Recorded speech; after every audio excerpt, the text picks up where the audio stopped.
Tahukah anda, pokok gandum tergolong dalam spesies keluarga rumput dan merupakan tanaman bijian kedua terbesar selepas jagung. Tetapi mudah diserang penyakit terutamanya apabila musim hujan. Fakta kedua, gandum hanya sesuai ditanam di negara yang beriklim sederhana. Indonesia merupakan antara negara yang menanam gandum. Harga gandum putih lebih mahal berbanding gandum merah kerana ia perlu melalui proses pelunturan gandum. Fakta seterusnya, tepung gandum tinggi protein, vitamin B, B12 dan mineral. Ia juga adalah tepung asas dalam pembuatan kek dan juga roti. Selain itu, tahukah anda tepung gandum terbahagi kepada beberapa jenis seperti tepung gandum asas, tepung gandum serbaguna, tepung gandum berprotein tinggi, tepung gandum berprotein rendah dan beberapa jenis lagi. Tepung gandum keras mengandungi kadar gluten yang tinggi. Tepung gandum jenis ini membuatkan adunan menjadi kenyal dan sesuai untuk dibuat roti. Tepung gandum lembut pula sesuai untuk membuat kek kerana ia mempunyai tekstur lebih halus kerana kadar gluten yang rendah. Jadi, tidak hairanlah gandum juga merupakan antara makanan ruji dan ia juga boleh disimpan dalam jangka masa yang lama. Ya, tepung pun merupakan makanan ruji. Terutamanya waktu pandemik ini, kita kalau boleh nak lebih berjimat cermat. Ada dalam kalangan kita mungkin kalau fikir tepung boleh masak cucur sahaja. Tetapi macam-macam menu yang boleh kita gunakan tepung gandum. Hari ini pun macam-macam resepi ataupun inspirasi yang ingin kami kongsikan kepada anda. Betul tu Hawa. Dan sekarang ni sudah pun terhubung dalam talian. Sebenarnya kami ada 3 orang tetamu istimewa yang akan berkongsi tentang berbagai menu yang menggunakan tepung. Dan pertama sekali kita bersama dengan Encik Nur Zaidi Nurdan yang merupakan pengasas Apam Balik Istana. Assalamualaikum. Waalaikumsalam warahmatullahi. Encik Nur Zaidi, apa khabar? Alhamdulillah baik. Wah, dalam kereta nampaknya tu. Tengah berniaga ke tu? Tengah berniaga. Ni lari kejap ni masuk kereta. Pinjam masa sekejap ya. Dekat area Shah Alam je, Encik? Ya betul kat area Shah Alam. Jalan kebun. Aha, okey. Cik Zaidi, kalau kita nak mulakan tentang perkongsian berkenaan dengan tepung ni pada hari ni kan, apa sebenarnya menu yang pertama yang Cik Zaidi nak kongsikan iaitu apam balik, betul? Ya betul, apam balik. Okey, kalau boleh mulakan, tepung bagaimana sebenarnya yang diperlukan untuk membuat apam balik ni? Kita pakai tepung gandum biasa tu. Lepas tu kita bancuh. Jadikan satu adunan untuk buat apam balik lah. Encik Nur Zaidi, biasanya Cik Zaidi akan buat apam balik untuk berniaga kan, mesti adunannya banyak. Tetapi macam mana kalau orang yang nak buat apam balik kat rumah ni, adunannya bagaimana? Berapa sukat tepung gandum yang diperlukan? Okey, macam untuk di rumah tu macam sekilo tepung tu boleh dalam 100 keping lebih kurang lah. Okey, baik. Cik Zaidi, kalau boleh kongsikan juga kan, kalau kita lihat namanya adalah Apam Balik Istana. Mungkin boleh kongsikan dari mana tercetusnya ilham untuk mengadakan Apam Balik Istana? Adakah datangnya juga menu dari istana? Okey. Apam Balik Istana ni sebelum ni kita orang banyak buat event-event dekat istana lah. Okay. So nama kalau kita pakai macam nama istana macam best gah itulah.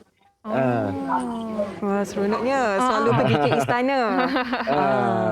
Sebelum ni lah. Tapi sekarang ni dah banyak pandemik ni, dah kurang sikit lah job-job untuk istana ni. Tetapi masih lagi mengekalkan Apam Balik Istana. Ya betul. Okey, mungkin boleh kongsikan juga cara pembuatan apam balik ni yang membezakan apam balik istana dengan apam balik yang lain. Okey, apam balik istana ni kita pakai nestem. Ya? Kita pakai nestem, bukan pakai kacang. Biasanya kalau apam balik biasa kita pakai kacang kan. So apam balik istana ni kita pakai nestem. Kita tukar kacang kepada nestem. Dia punya rasa pun ada keunikan sikit lah. Unik sikit. Itu rasa-rasa Menarik, dia kan. Encik Nur Zaidi, apam balik kan ada yang saya tahulah, ada 2 jenis. Ada yang tebal, yang gebu tu. Ada yang nipis, yang rangup tu kan. Crunchy, Yang crunchy ya, tu. betul. Kalau apam balik istana ni yang mana satu? Yang nipis lah. Yang nipis, yang crunchy tu. Oh. Itu apa balik istana. Okey, Cik Zaidi, ini mungkin Ya, perlu betul. berkongsi sedikit tips kepada penonton semua kan. Macam mana sebenarnya kita nak menghasilkan apam balik yang gebu tu dan juga apam balik yang crunchy, yang crispy tu. Mungkin dari segi bancuhan dia sedikit berbeza ataupun macam mana? Dia punya bancuhan dia sedikit beza lah. Kalau yang tebal tu lain, yang nipis ni kita bancuh lain.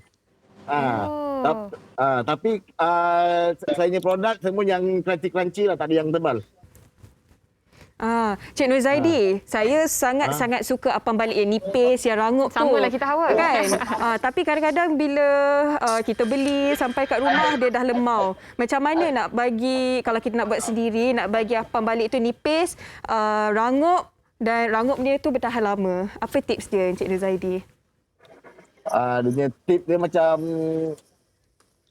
masak kena cantik, kena apalah semua.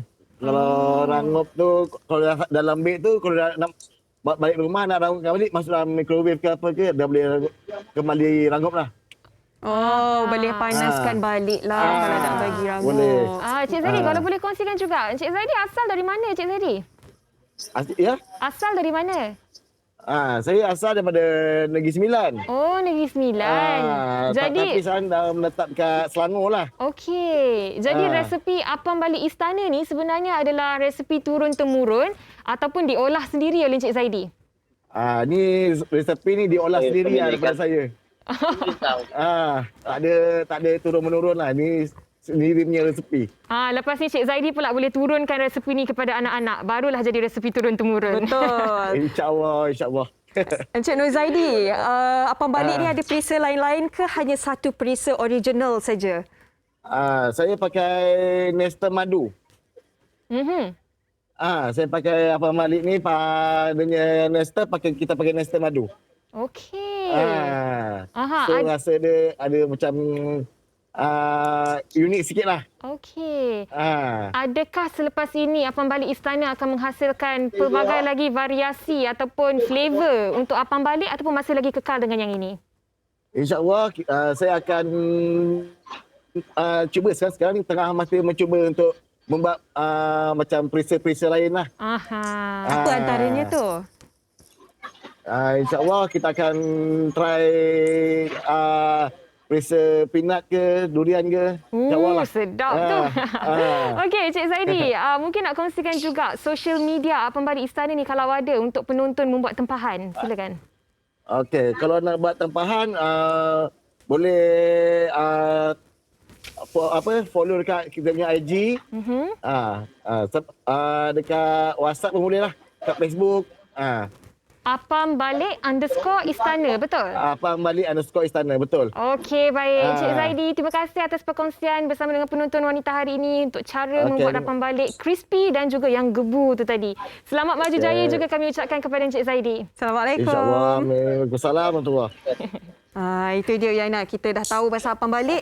Sekarang ni kita nak tahu pasal apam lenggang pula. Lenggang kangkung ke lenggang macam mana tu? Lenggang macam mana tu? Baik, sudah terhubung di dalam talian sekarang ni. Kita bersama dengan Naziah Muhammad Saleh yang merupakan pemilik Keramat Kitchen. Assalamualaikum Naziah. Waalaikumsalam. Apa khabar? Baik, Alhamdulillah. Alhamdulillah. Naziah, kalau boleh kongsikan tentang apam lenggang Naziah ni, keistimewaannya. Apa lenggang ni keistimewaan dia saya tak sure tapi macam like kalau in Keramat Kitchen kita orang punya apa lenggang ada banyak flavor lah. Itu kot keistimewaan dia. Apa antara perisanya? Ada first one kita orang try buat original je dulu. Okey. Dan dah lama-lama kita orang improvise buat inti kelapa, ada banana, ada banana milk chocolate. Wow. Ada banyak flavor lah. Baik, yang dikongsikan ini tu sebenarnya adalah variasi yang lebih moden lah. Kalau yang aslinya tu memang kosong kan dalam tu. Ya betul. Ya plain je. Okey. Apam sajalah. Dari segi tepungnya pula, tepung apa yang digunakan untuk membuat apam lenggang ni? Apam lenggang dia guna 2 jenis tepung. Okey. Tepung gandum, lepas tu dengan tepung beras. Aha, dan sukatannya? Katanya untuk satu bancuhan yang boleh dapat dalam 40 pieces macam tu, selalunya pakai 2 cawan macam tu je tepung gandum, tepung beras pun 1,5 cawan macam tu je. Tak banyak lah. Aha, wah, menarik juga tu. Naziah, biasanya kan Ya. bila buka perniagaan kan ataupun masak, ramai yang gunakan tepung ni untuk masak kek, pancake Yang lebih ke, moden benda-benda yang lah. moden. Tapi kan apa yang membuatkan Naziah gunakan tepung ini untuk masak masakan yang lebih tradisional seperti apam lenggang ni? Tak tahu sebab saya memang suka makan apam lenggang. So macam sebab dulu memang selalu pergi bangsa makan dan now PKP kita macam try lah buat lah dekat rumah kan. So jadilah sebab tepung pun you senang nak cari kat anywhere pun memang ada. Betul. Betul. Adakah resepi apam lenggang yang Naziah buat ni, resepi Naziah belajar sendiri dari YouTube dan bertanya dengan orang ataupun resepi dari ibu Naziah sendiri? Daripada I campur lah, daripada tengok pada Google, lepas tu pada My Mum, lepas tu dah lama-lama buat olah sendirilah macam mana nak bagi dia lagi lembut ke apa ke. Tapi kreatif kan, Naziah ni. kalaulah paling sedap gunya untuk apam lenggang ni, paling sedap Naziah makan bersama apa tu?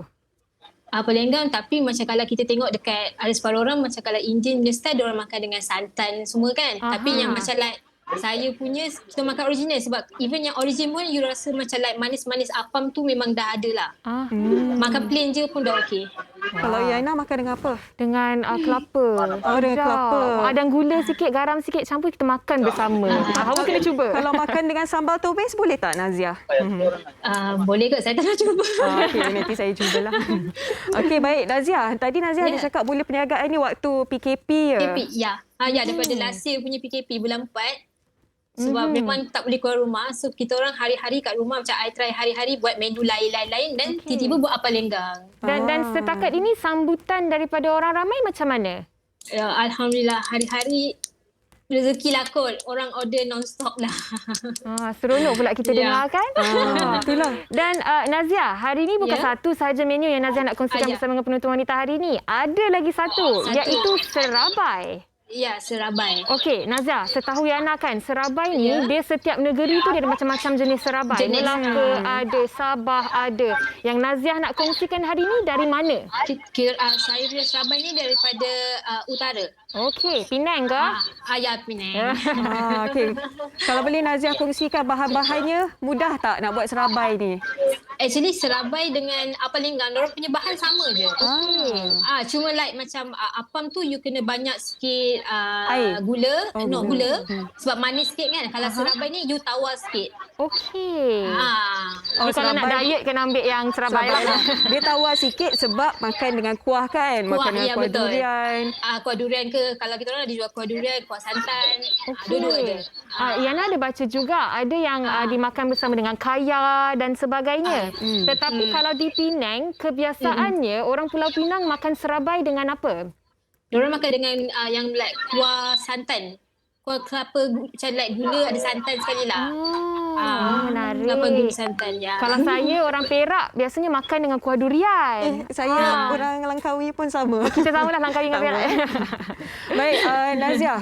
Ya. Kalau kita dengar Naziah kongsikan tentang resepi, cara buat dengan mudah, tetapi apa antara kesalahan yang mungkin dibuat yang membuatkan serabai itu tak jadi? Tak jadi mungkin perap lepas yang blend-blend semua makanan tu kena perap dulu. Mungkin kalau lama sekejap sangat pun benda tu tepung tu tak naik betul pun akan tak jadi juga. Tak boleh lembut. You kena betul-betul like minimum 2 jam. Okey. Baru boleh masak. Sama lah apam ke serabai sama je dua-dua. Tinggal dalam peti ais 8 jam ya? Bukan 8 jam, 2 jam Oh, minimum. 2 jam. Sorry. Lama sangat kalau 8 jam tu tak jadi nak buat Betul-betul serabai. perap tu. Tapi biasanya berapa lama kita nak siapkan satu hidangan serabai ni Naziah? Kalau untuk one pallet macam sebab serabai actually dalam bentuk besar tapi kita orang improvisekan dalam bentuk macam kuih cara punya saiz je. So dalam satu bancuhan tu sekali masak untuk satu ni dalam berapa minit tak sampai 1 minit lah. Ikut api lah. Okey. Saya tengok Naziah guna acuan kuih cara kan? Ya, kuih cara. Senang lah. Tapi kan Nazia, Ya. biasanya kan kalau kita nak menghasilkan sesebuah menu yang berasaskan tepung ni kan, tepung tu sendiri acuan dia tu memainkan peranan penting juga untuk memastikan adunannya tu, untuk memastikan kuih ataupun juadah yang dihasilkan tu tak terlalu kenyal, tak terlalu Ya, betul. keras. Jadi betul. ada tak tips yang Naziah boleh kongsikan dengan penonton untuk menghasilkan yang walaupun kita dah tinggalkan dia petang karang baru nak makan tapi masih lagi sedap. Mungkin masa bancu tu tepung tu of course lah main peranan. Kalau you terlebih sikit benda tu akan jadi out terus. Boleh jadi keras. So kalau you nak maintain macam after dah masak macam nak makan malam pun kalau nak benda tu still lembut, tepung, telur tu memang dua tu memang peranan lah. Jangan over tepung pun tak boleh juga. Dan Naziah kalau boleh kongsikanlah umur Naziah sekarang berapa Naziah? Saya baru 27. Nampak macam 26 tahun. Kan? Tapi kan Nampak Naziah. macam 18 lah. Itulah tu. Tapi kan Naziah, mungkin apa yang dilakukan oleh Naziah ni juga boleh menjadi inspirasi kepada ramai lagi gadis-gadis di luar sana macam kita juga Hawa untuk turut sama belajar menu ataupun juadah tradisional ni. Dan kepada mereka di luar sana yang baru nak mula belajar, apa sebenarnya yang Naziah boleh kongsikan kepada mereka? Sedikit tips. Tak tahu lah, mungkin if you nak buat something, you kena usaha lah. You try je buat apa. Try marketing, try everything yang you boleh untuk survive lah. Ya, betul lah tu. Kadang-kadang orang-orang muda rasa macam tak naklah juadah tradisional sebab saya ni lebih moden. Nak yang buat pastry, kek dan sebagainya sahaja. Tetapi saya kira ini adalah ilmu tambahan yang berguna kepada kita juga suatu hari nanti ataupun sekarang kalau nak menjamu keluarga. Betul. Kalau boleh kan menu-menu tradisional ni, masakan tradisional kita nak berkekalan kan untuk anak-anak cucu-cucu nanti tak adalah tak tahu apa juadah-juadah tradisional Warisan Indonesia. perlu diteruskan. Betul. Okey Naziah, mungkin nak kongsikan juga social media untuk perniagaan Naziah ni, silakan. Kalau anyone yang nak tengok boleh follow kat Instagram Keramat Kitchen. Order Keramat pun through Kitchen. order pun semua ada je kat situ, boleh DM ke untuk Keramat Kitchen. Ya. Naziah, selain daripada apam lenggang, selain daripada serabai, apa lagi menu yang ada? Dalam Keramat Kitchen kita orang ada juga lempen pisang. Kita orang juga ada ubi sambal, ubi rebus sambal. Lepas tu kita orang juga ada barulah kita orang baru buat macam like scone, lari sikit lah tapi ada scone. Ada modern twist lah dekat situ sikit. Ada campur sikit lah. Lepas tu ada mi, ada macam ada certain day kita orang ada jual mi kari, macam tu lah. Oh, okey. Dan kalau nak buat tempahan ni kena beberapa hari sebelum ataupun kalau order lepas tu boleh sampai waktu tu juga ke macam mana? Oh tak, kita, usually saya memang buat untuk pre-order je. Macam katalah untuk besok hari ni order. Okey, baiklah. Terima kasih Naziah Muhammad Saleh di atas perkongsian menu apam lenggang dan juga serabai. Kami ucapkan selamat maju jaya untuk Naziah dan semoga dapat teruskan legasi masakan ataupun juadah tradisional ni. Selamat maju jaya Naziah. Assalamualaikum. Alright. Salam. Okey, Hawa. Saya tertarik nak kongsi dengan Hawa juga. Kalau di Indonesia, serabai dipanggil serabi. Okey, cara buatan dia Indonesia ni. Cara pembuatan dia pun sama sahaja dan yang membezakannya itu adalah apa yang dimakan bersama dengan serabi itu tadi. Kalau kat Indonesia makan kalau kat Indonesia durian, betul. Dan dengan gula, dengan kelapa mungkin lebih kurang jugalah dengan kita di Malaysia. Tetapi cuma nak cakap lah yang kita ni bila serumpun, nama tu mungkin ada berbeza sikit-sikit dekat sana sini, tetapi bendanya masih lagi tetap hasilnya sama. sama. Kita ada lagi satu resepi nak kongsikan kepada anda, cara-cara nak buat cucur manis cheese. Jom saksikan TikTok ini. Hai, Assalamualaikum. Jom buat cucur manis cheese. 2 cawan tepung gandum, air 2 cawan, 3 keping cheese, gula 5 sudu. Kalau tak suka manis boleh kurangkan kepada 3 sudu. Garam 1 sudu kecil, minyak 1 sudu besar. Kacau sampai cheese cair, lepas tu air menggelegak. Tuang dalam tepung. Kacau sebati guna sudu, tapi kalau ada mixer, guna mixer. Bila mix cantik kembang macam ni, baru kita bulatkan. sudu, telur. Jangan berminyak. Macam ni. Last kali kita gorengkan. Goreng tu kena sentiasa kacau sampai dia digaring.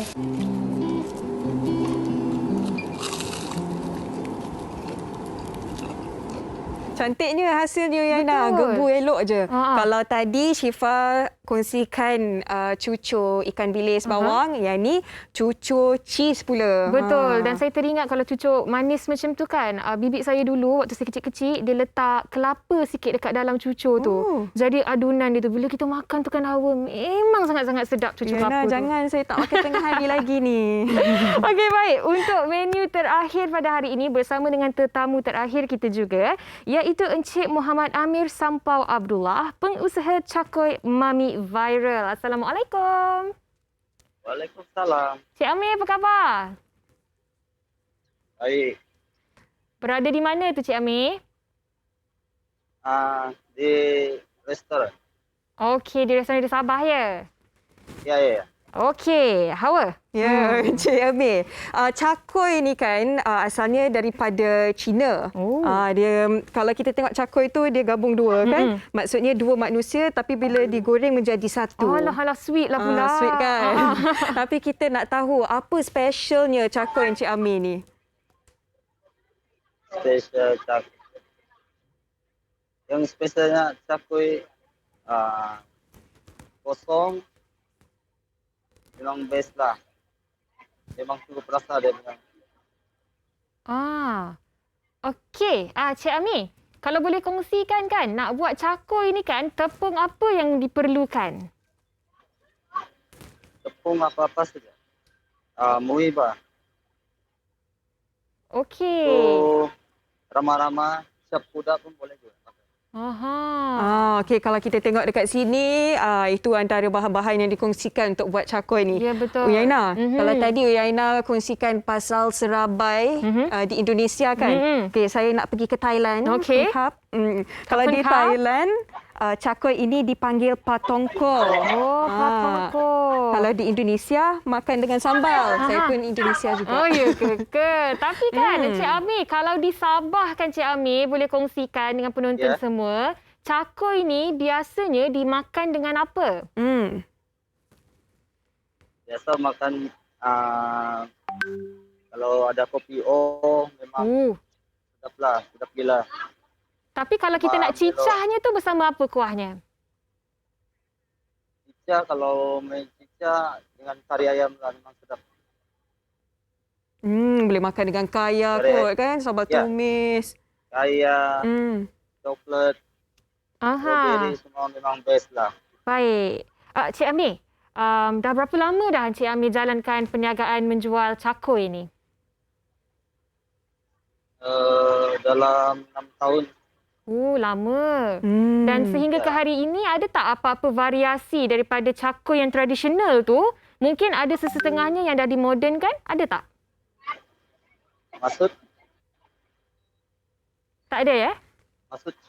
Ada tak variasi baharu cakoi yang dijual oleh Encik Amir? Mungkin ada cakoi coklat ke. Cheese ke. Kalau kita tengok kat atas tu ada macam-macam cakoi, Encik Amir. Apa antaranya? Ya, memang ada. Apa antara perisanya? Saya nampak macam ada caramel, ada cheese. Strawberry betul ke? pun ada tu? Ada strawberry, mango. Wah, ada berapa banyak perisa ni, Encik Amir? Kita tengok banyak kan, Yaina? Berapa banyak? Bisa dalam lebih kurang 15 lah. Tak terkira. Banyak tu. Dan kalau lah yang lebih moden sikit kan, churros lah orang panggil. Kan, Sebenarnya makan dengan cakoi ais juga. krim vanila. Ya, betul. Kita ni kalau cakap pasal makanan, tak sudah. Jadi-jadi kan. Okey, Encik Amir, di Sabah Encik Amir jual setiap hari ataupun berdasarkan pre-order, berdasarkan tempahan dalam tempoh pandemik ni ataupun macam mana Encik Amir? Tak, setiap hari. Setiap hari. Setiap hari. Ya, Encik Amir ada jual secara sejuk beku ataupun frozen tak? ya ada. Tak ada. tak ada. Jadi nak makan tu kena makan fresh lah waktu tu. Memang fresh lah. Encik Amir, saya tengok kan cakoi ni macam donat pun ada juga. Adakah kita Tapi boleh panjang. Tapi panjang kan? Adakah kita boleh guna bahan-bahan yang sama untuk kita buat donat? Cik Ami. Ya. Cik Amir, cakoi ni bahan-bahan dia dengan donat sama tak kalau kita nak guna bahan sama tapi kita nak buat donat? Topping kurang lebih lah. Aha. Kalau Okey. bahan tak sama. Okey, tapi biasanya kan kita kalau nak makan cakoi ni kan lagi sedap kan kalau yang dia garing-garing sikit kalau saya lah secara peribadi. Luar garing, dalam lembut. Jadi kalau yang dijual oleh Cik Ami ni macam mana? Adakah ianya ada pelbagai variasi juga? Yang garing pun ada, yang biasa-biasa pun ada. Ya, semua. Itu Semua yang ada. satu itu kan dia bukan macam yang dijual macam malam punya yang kalau kita makan kan semua tepung lah. Iya, Tapi kalau betul. saya punya ini tidak. Bila kau makan di dalamnya kosong. Okey. So, dia memang crispy habis lah. Aha. Okey, Cik Amir, kalau ada penduduk di Sabah nak dapatkan cakoi daripada Encik Amir, kau boleh terus kongsikan laman Instagram untuk mereka dapatkan cakoi ini? Cakoi Mami Barrel. Cakoi_mami_viral. Okey, baik Encik Amir. Terima kasih banyak-banyak di atas perkongsian berkenaan dengan cakoi dengan penonton wanita hari ini. Terima kasih Encik Amir. Terima kasih Encik Amir. Jaga diri. Selamat berniaga. Sama. Bye. Assalamualaikum. Bye. Waalaikumsalam. Hawa, itu dia tadi berkenaan dengan cakoi. Saya ada lagi satu cerita yang saya nak kongsikan dengan Hawa. Waktu saya belajar dulu di Universiti Malaya, okey, tiap-tiap petang, saya dan kawan-kawan saya waktu tu, kita akan selalu pergi ke Bangsa South ataupun di sekitar situ dan kita akan makan cakoi sebab saya ingat lagi dekat situ cakoi dia memang sangat-sangat sedap, sangat-sangat lembut dan gunya adalah kaya. Oh, sedapnya. Sedap sangat Hawa. Tapi sekarang ni bila saya pergi balik ke situ, dah tak ada dah kedai tu dan saya tak tahu ke mana pindahnya kedai cakoi tu. Alamak. Okey, tak apa. Nanti saya tolong yang nak cari. Okey, kepada anda penonton wanita hari ini, jangan ke mana-mana. Kita berehat dulu seketika. Kembali selepas ini.